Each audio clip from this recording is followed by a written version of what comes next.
Pahayag ito ni Congressman Edgar Erese tungkol kay Senator Ping Lacson nung siya pa ang chairman ng Blue Ribbon Committee. Congressman Edgar Erese is telling us that although Ping Lacson is a good senator, what he did during his stint in the Senate Blue Ribbon Committee is a big cover-up. Ito yung exact word ni Congressman Edgar Erese. I hate to say this kasi idol ko si Senator Ping Lacson. Pero yung stint niya sa Blue Ribbon parang naging cover up. Siya mismo ang nagsabi, the Bersamins got 8 billion from Bernardo. Siya ang nagsabi, pero hindi niya pinatawag.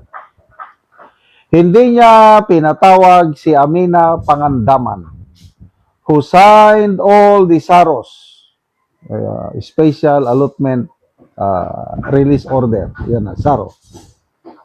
Maliwanag naman para sa akin, it's a cover up. Cover up. Meron bang kanta tungkol sa cover up? Para kantahan natin si Senator Lacson. Wala akong maisip tungkol sa cover up. Ako, I share the same sentiment dito kay Congressman Erese. Kasi idol ko rin si General Senator Lacson. Malala ko yung isang PME graduate. Sabi niya, Johnny, kasi mas senior ko ito, class 76. Sabi niya, sa mga PMA years, dalawa ang nag-stand out when it comes to integrity sa government service. Yan, si Senator Lacson at Mayor Magalong. Sinabihan niya ako last year. Nangyari ito bago siya naging chairman o kauupo pa lang niya na chairman ng Blue Ribbon Committee. And I agree. Yes, sir, I agree. Saludo ako sa dalawa na yan. They embodies the values of PME graduates, courage, loyalty, integrity. Napakaganda po ang serbisyo ni General Senator Ping Lacson at maraming humahanga sa kanya, sa men and women in uniform. Kailang sayang. Ito, pwede, sayang. Yan ang team song sa kanya. Sayang, bakit ka ba nagkaganyan? Bakit nga ba napabayaan? Bakit may cover up sa flood control scandal? Oh, sayang, sayang! Si Senator General Lacson. Nag-announce pa naman siya na magre-retiro na siya sa politika ngayong 2031. So, paano ngayon yan? Yung napakagandang imahe na naipundar niya sa government service niya, mababawi pa kaya niya? Kasi nga, agree ako dito sa sinasabi ni Congressman Edgar Erese. Napakagaling niyang investigador. Dahil PNP chief Let's go where the evidence leads. Nandiyan na ang lead do. Bersamins. Pangandamans. Siya mismo rin ang nagsabi nung may pasabog si Saldico na sabi niya, ito, sa utos ni Pangulong Marcos Jr., sa pamamagitan, tinawagan ako ni Pangandaman o Giusek Bersamin. Magsingit ako ng 100 billion sa 2025 budget at ginawa ko. Nilabas ni Saldico yung mga resibo. Pinag-aralan naman ni Senator Lacson at kinumpirma niya nga, totoo. Ito, insertion nga. Kaya lang, ayun na, yung kaya lang. Yung sinasabi na 25 billion na kickback na natanggap ng Pangulo ay hindi natanggap ng Pangulo. Yun. Naging judge na siya kagad. Ang investigador naging judge. Hindi natanggap ng Pangulo. Ang nakatanggap si Pangandaman and Bersamin. Narinig ko yan eh. Ang tanong, bakit hindi niya pinatawag nung siya pa ang chairman, yung mga Bersamin at saka si Pangandaman? Ganun lang yun kasimple. Go where the evidence leads. Bakit? Yun na. Ayag ito ni Senator Judge Lacson.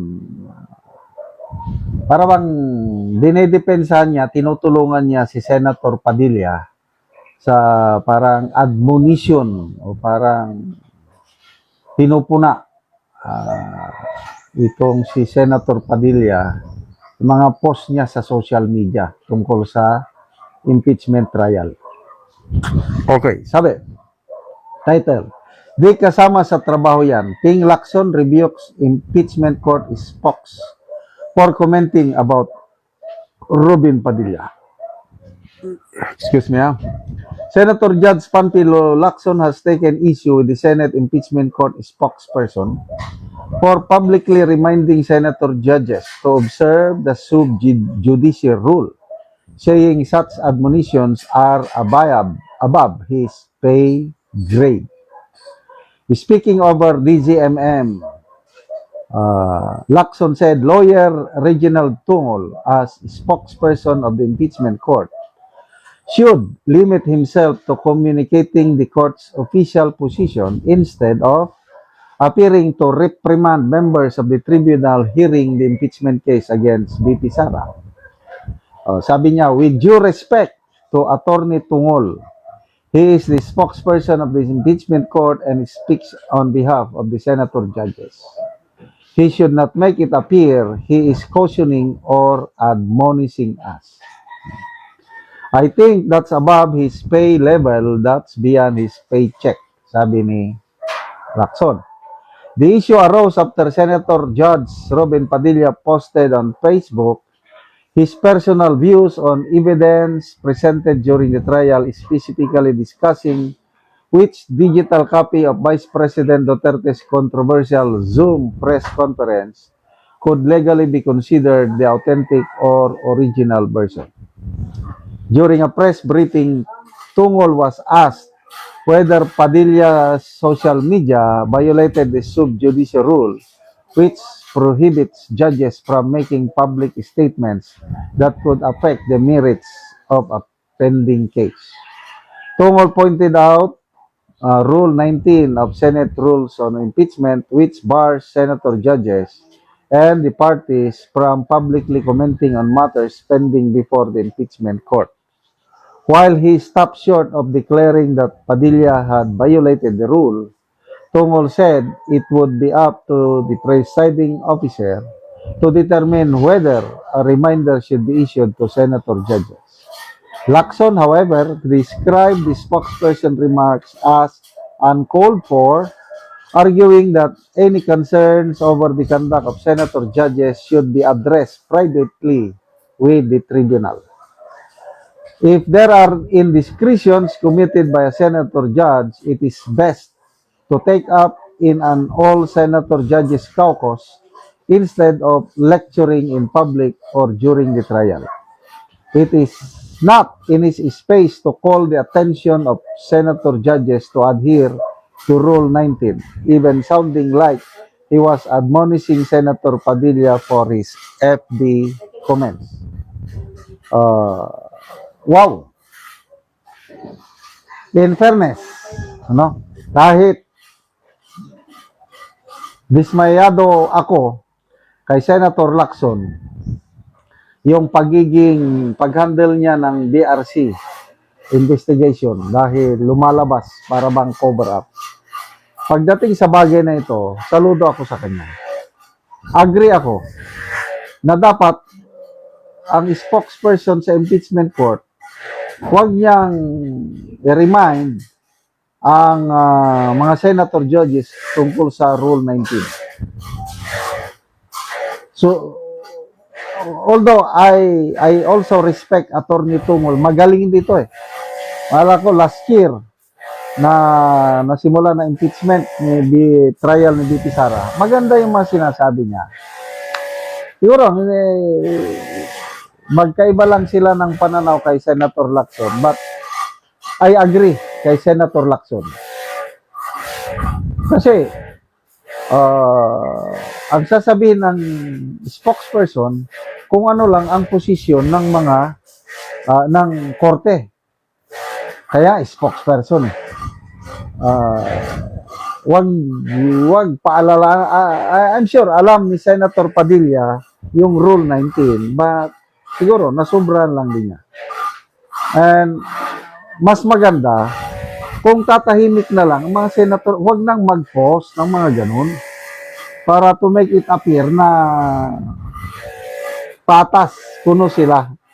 But real talk lang. Walang patas. Sa tingin ko nahati na sa dalawang kampo ang mga senator judges. Kasi ang impeachment is a political process. Hindi naman katulad sa mga regular courts na ang mga judges doon is talagang depende sa ebidensya. Stick to the law sila na ano. Ito hindi. May ebidensya man o wala laban kay BP Sara. Ang mga majority senators, sa opinion ko, most likely they will vote para sa conviction ni BP Sara. Most likely. Opinion ko lang ito. Ito namang minority senators, most likely they will vote for the acquittal of BP Sara regardless of ebidensya yan. Yan ang aking tingin. Kaya ito, agree ako sa sinasabi ni ex-Supreme Court Justice Noel Tiham, it's a waste of money. Sayang-sayang lang ang panahon. Dahil pinapatagal nila ang impeachment trial na alam naman natin kung ano ang magiging resulta. Hindi nila kayang i-convict si BP Sara dahil 13 lang yung majority senators na posibleng boboto sa conviction. Yung 8 minority, never yan na boboto ng conviction ni BP Sara. So what for? Sayang-sayang lang ang pera gastos ng taong bayan.